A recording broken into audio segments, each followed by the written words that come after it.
Donald Trump says it's not about revenge, but everything he touches turns into a personal vendetta. And now, his obsession with punishing enemies just backfired again. The Justice Department's high-profile case against James Comey, the one Trump demanded, is collapsing under its own weight.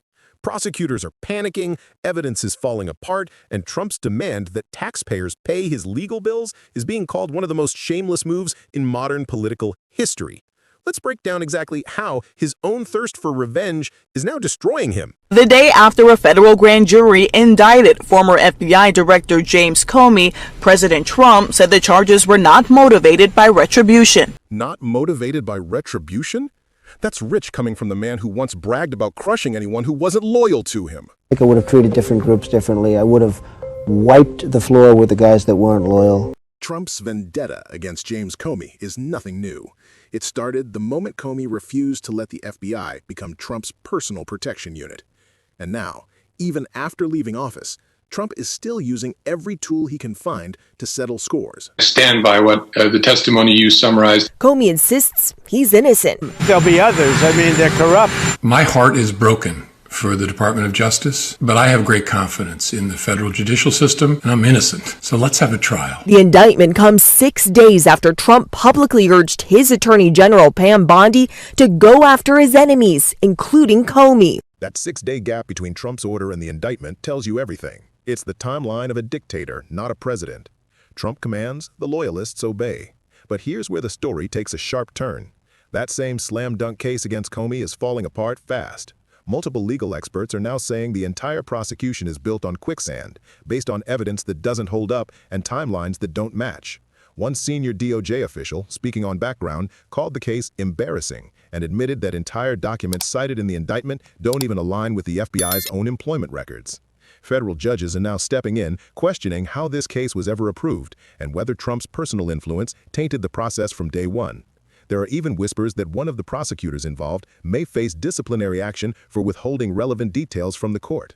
So what we're watching isn't just a legal failure, it's political karma.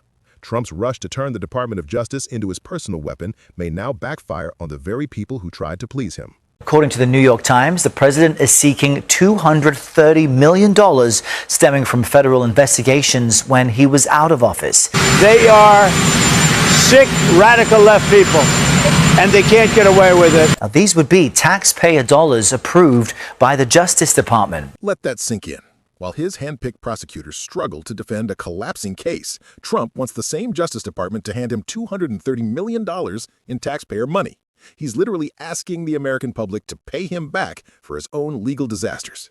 This is what law and order means in Trump's world. Destroy your enemies, break the system, and send the bill to the people you swore to serve. It's about justice, really. It's not revenge. It's about justice. It's also about the fact that you can't let this go on. Which I will now do, which is great. Not revenge, he says, while demanding retribution, refunds, and blind loyalty.